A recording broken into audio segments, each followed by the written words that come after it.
Olá, no Papo com o Editor desta semana, o broadcast político, entrevista e conversa com o senador Tasso Gereissati. O parlamentar é o relator do Marco Legal do Saneamento, que tramita no Senado, e é um dos principais líderes do PSDB, um partido que ele presidiu por duas ocasiões. Para me acompanhar, a gente tem a editora Beth Lopes, que está em São José dos Campos, e o senador Tasso Gereissati. Senador, muito obrigado por nos atender e muito bem-vindo aqui ao Papo com o Editor. Eu que agradeço, é um prazer e obrigado pelo convite. Então, vamos começar a falar aí do marco legal do saneamento, né? O senhor é o relator dessa proposta que está no Senado. Havia uma expectativa de que o relatório do projeto fosse apresentado essa semana. A gente queria saber aí que dia que isso vai ser apresentado, se vai ser na próxima semana, e se a expectativa mesmo é votar aí no dia 24 o projeto inteiro já.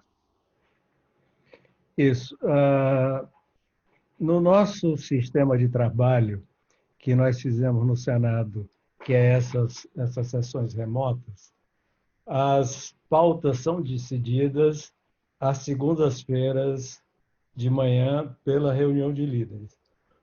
Então, definitivamente, o dia da sessão, da votação ou da leitura do relatório deve ser decidido agora na segunda-feira. A princípio, está marcado para terça ou quarta-feira da semana que vem, dependendo da decisão dos líderes, logicamente, e também se não aparecer nenhum evento extraordinário, o que nesses eventos, né, nesse momento que nós estamos vivendo, não é tão extraordinário assim. Aquelas extraordinárias estão virando ordinários. Então, acho que vocês sabem melhor do que eu que daqui para lá tudo pode acontecer. Mas a nossa expectativa, nós estamos trabalhando para isso, à disposição do presidente Davi, é votar na semana que vem. Senador, quais são as principais resistências? Fala-se, né, a questão das privatizações. O senhor acha que a matéria pode passar assim, sem grandes intercorrências? E quais os benefícios que vai trazer, principalmente para aquela população chamada os invisíveis, né? Milhares de brasileiros que não têm acesso aos serviços básicos no nosso país? Esse é o grande problema. É uma luta incrivelmente diferente, porque são milhões de brasileiros que nós estamos chamando de invisíveis e sem água e sem esgoto. São os mesmos, que agora na pandemia tem se mostrado de uma maneira tão explícita. As pessoas que recorrem ao auxílio emergencial e não existem, não são vistos porque não tem carteira de trabalho, não tem nenhum tipo de programa social, etc. Esses também, na sua grande maioria, são sem água e sem esgoto. Não são organizados, não têm voz, a participação política deles, apesar de ser maciça, é muito silenciosa na hora do voto, mas não tem nenhum poder de pressão, por exemplo, diante do Congresso.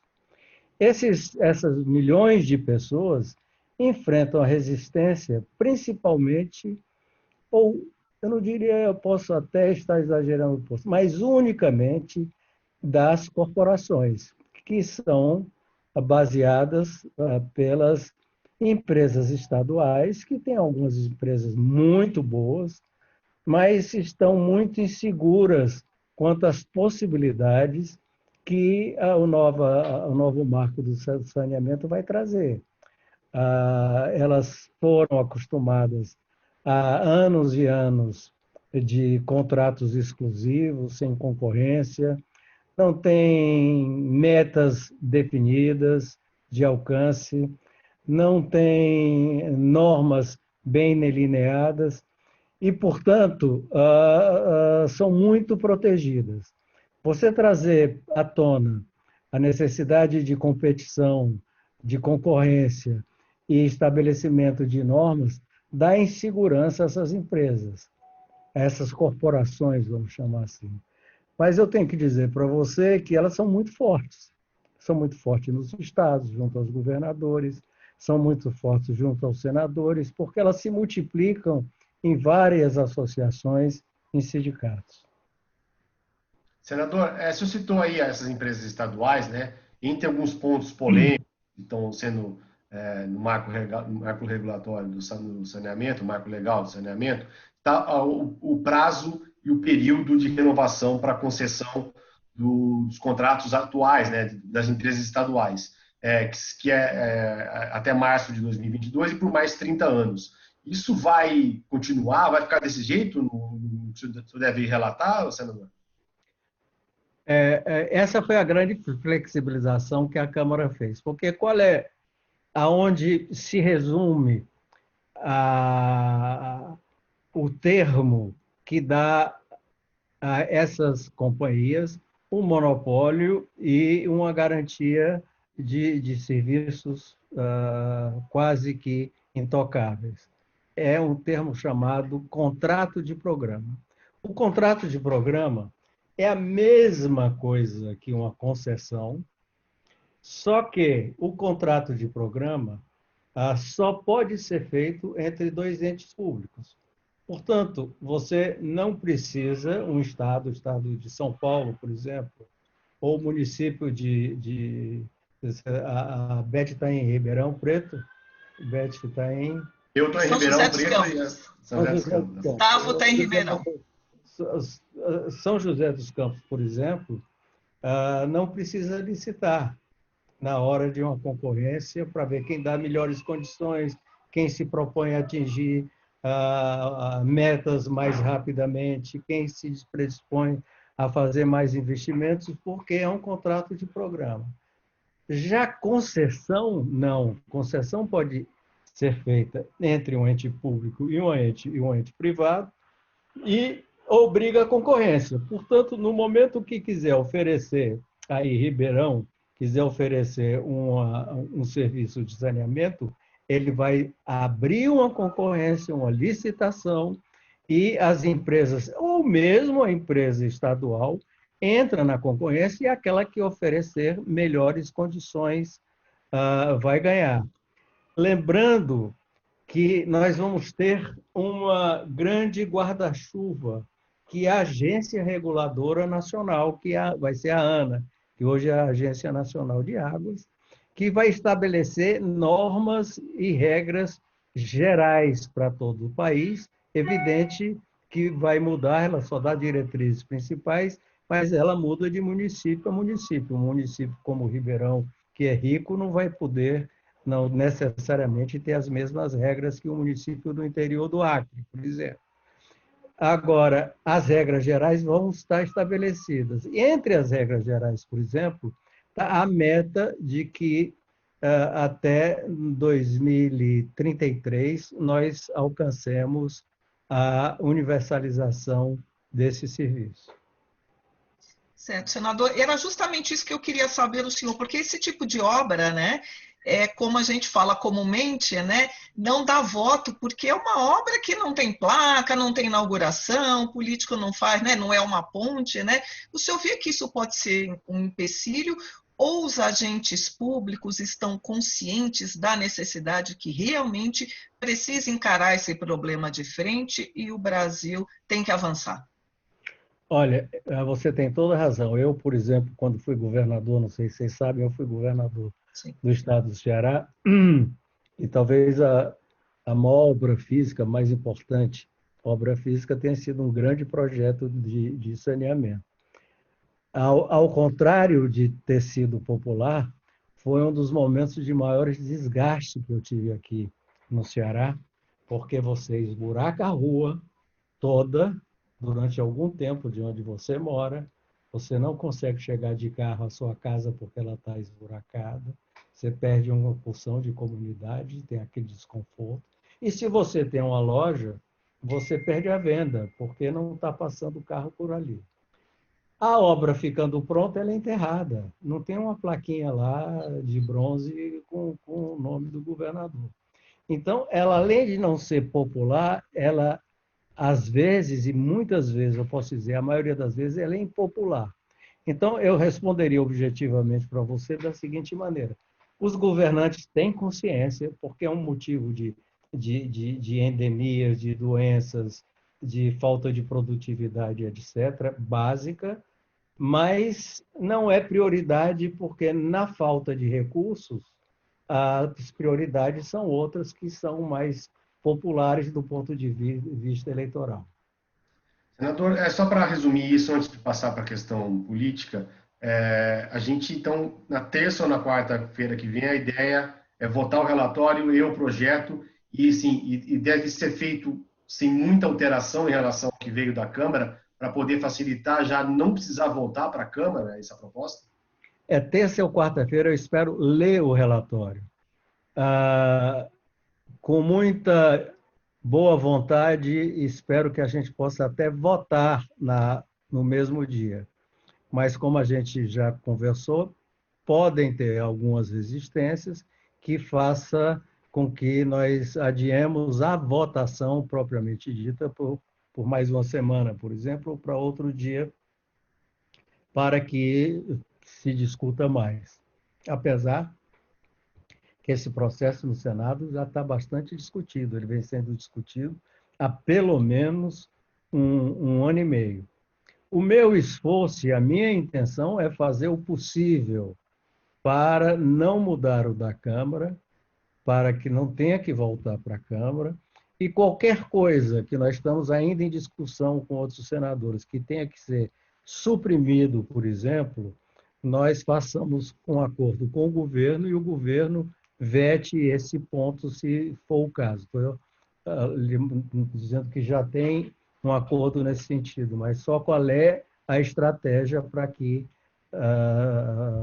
não volte para a Câmara. Senador, passando um pouco agora para a parte política, né, falando, né, da pandemia do novo coronavírus, qual a sua avaliação da condução da pandemia ou a não condução pelo governo do presidente Jair Bolsonaro? Eu só tenho uma palavra para isso: desastrosa, porque você tem razão quando usa a palavra não condução. No momento, nós estamos sem Ministério da Saúde, de fato. Não existe Ministério da Saúde. Pelo conhecimento que eu tenho, converso com alguns secretários da Saúde, hoje o ministro da Saúde é, na verdade, um chefe do almoxarifado. Ele despacha para os estados algum material, respirador, máscara ou qualquer outro material que chega ao Ministério. Mas uma política de saúde nacional, de combate à pandemia, uma orientação nacional, isso não existe absolutamente, e não é que não existe na teoria, não existe na teoria nem na prática. Se eu perguntar, você não sabe qual é. Se tem algum, nenhum de nós aqui vai dizer qual é. Agora, já foi pior porque já atrapalhou. No momento em que o presidente da República insistia em dar orientações contrárias a que o Ministério da Saúde dava, principalmente na época do distanciamento social mais rígido, e ainda hoje, ele criou uma confusão tremenda na cabeça dos brasileiros, e por esta razão, acho que nenhum estado brasileiro, talvez em alguma cidade, uma ou outra, tenha se conseguido fazer um distanciamento realmente verdadeiro. Como nós não conseguimos esses objetivos, hoje nós estamos passando pelos números que nós estamos passando, porque nós não conseguimos. Na verdade, no Brasil, não houve um lockdown nem pensar. Mesmo o distanciamento social, não houve verdadeiro. Você sabe muito bem que vocês são jornalistas, pessoas informadas, que estão dentro do meio político, lendo todas as informações, mas boa parte da população é muito influenciada pela palavra do presidente. O presidente, afinal de contas, não é apenas um gestor, ele é uma referência para nós brasileiros, principalmente numa situação dessa. E quando ele dá sinais contrários a todos os momentos sobre a questão do distanciamento social, ele atrapalhou muito e é culpado por muitos dos problemas que nós estamos vivendo. Senador, como é que o senhor vê essas constantes quedas de braço entre o presidente e principalmente o Supremo Tribunal Federal, né? Ontem o presidente fez uma série de postagens nas redes sociais dizendo que era inconcebível a investigação contra seus aliados na Câmara e no Senado. Hoje ele disse que o tempo está curto, enfim, que ele vai ter que tomar alguma medida. Disse isso para os auxiliares aí os auxiliares, não, os apoiadores que ficam em frente ao Alvorada. Enfim, essa corda está esticando perigosamente, né, senador? Olha, eu sou muito preocupado com isso. Mas eu, sinceramente, eu sou muito preocupado desde a campanha. Quando eu vejo um presidente na campanha eleitoral que tem como símbolo, não sei se é um rifle, um revólver, eu sei que era alguma coisa que mata, isso já é altamente preocupante. E traz na lembrança muitos episódios do passado, como o fascismo, por exemplo, que sempre teve essa forte ligação com armas letais. Depois, na presidência da República, esse tom vem crescendo. Quando ele diz numa reunião que quer a população toda armada, numa reunião, se não me engano, daquela célebre reunião de ministros, isso preocupa mais ainda. Você, aí em São Paulo, lá em Brasília, também aqui em Fortaleza também, já tivemos alguns confrontos entre manifestantes de um lado e do outro. E já pensou todo mundo armado como ele quer? O que vai acontecer? Evidentemente que é a quebra das instituições, claro.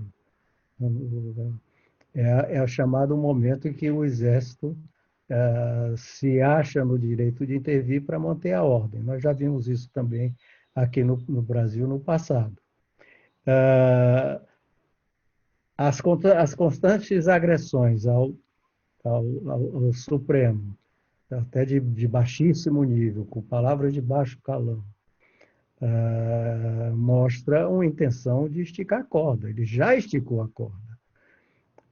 Graças a Deus, nós estamos nas outras instituições, o próprio Supremo, o próprio Congresso Nacional, tendo a calma e a serenidade suficiente para que a corda não se estique tanto e que a gente possa conviver com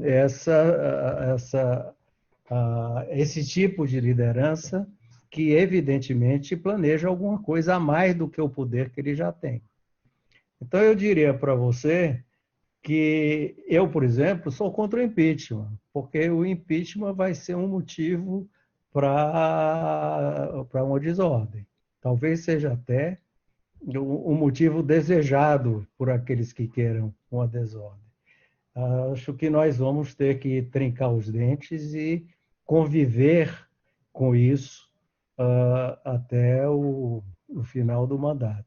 Mas tem um fato, na minha opinião, que eu tenho usado. Na verdade, não existe ditadura no Brasil hoje, mas os militares estão no poder. Hoje, toda esta problemática, todo esse tipo de atitude, todo esse tipo de postura é respaldada pelos militares no governo, que tem os militares fora do governo atrás. Então, eles não fizeram a ditadura militar, evidentemente, graças a Deus, mas eles estão no poder junto com o presidente Bolsonaro. Senador, nessa sua avaliação, neste cenário, né, falando assim da sua posição contra o impeachment, que vai ter que esperar, né, até o fim do mandato, né, no decorrer aí das ocorrências, a gente está vendo ali a cada dia a temperatura aumentando, né? A temperatura está aumentando, o povo já está começando a ir para as ruas, mesmo com pandemia, tem as manifestações antidemocráticas, tem um grupo também, né, que é 70% da população, que está começando a despertar e ir para as ruas. O senhor vê algum caminho para a saída desta crise em relação à pandemia, em relação à economia que está em frangalhos? Vamos lembrar aí as baixas do governo, o governo acabou de perder o Mansueto, está saindo, ou seja, é só notícia que parece que não mostra ali a luz no fim do túnel. O senhor consegue enxergar alguma saída? Não, a saída eu acho Evidentemente que se essa corda for mais esticada ainda na frente, por exemplo, o presidente não cumpra uma ordem judicial, aí passou do ponto. A saída é que os dois poderes, no caso o Supremo, tenha serenidade para cumprir o seu papel e exerça todo o seu poder legal, e o Congresso assuma o protagonismo das medidas econômicas. Nós vamos... o que não é fácil. Eu já estou há alguns anos na política e sei que, principalmente na economia, quem dá o rumo, quem dá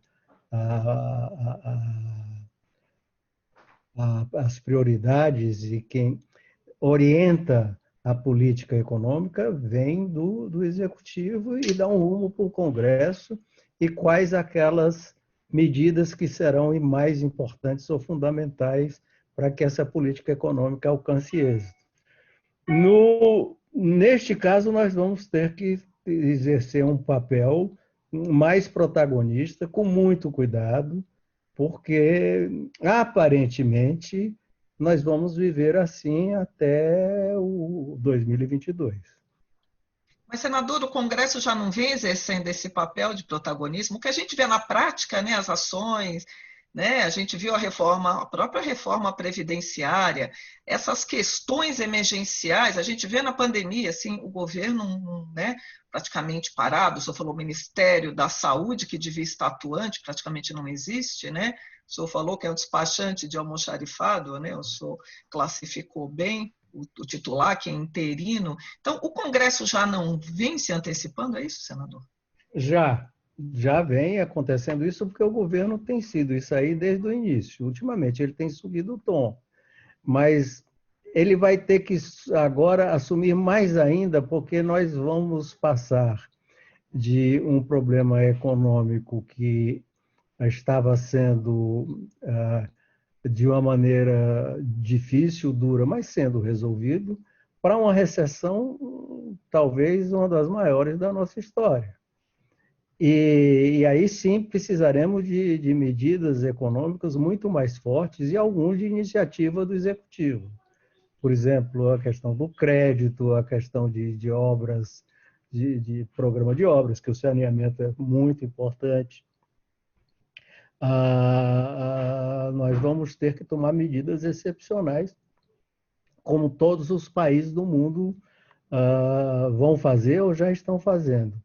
Então, isso ser protagonizado pelo Executivo, medidas para retomar o crescimento econômico e de emprego de uma recessão profunda, protagonizada só pelo parlamento, é muito mais delicado e mais difícil. Isso nos leva ao meu sonho. E aí é outra discussão que vocês não vão querer discutir isso agora, nem vale a pena, que é um parlamentarismo daqui por diante. Daqui por diante, não, um outro governo. Não para esse governo, senão não é golpe, esse cara a gente vai ter que aguentar. A gente não vai querer discutir, mesmo porque o tempo da gente já está esgotado, senador. Eu queria agradecer muito a presença do senhor aqui no Papo com o Editor. Queria agradecer a presença da Beth Lopes, minha querida companheira aqui, como sempre, né, nessa batalha. E agradecer o Cláudio da Luz, que está também fazendo o nosso contato aí.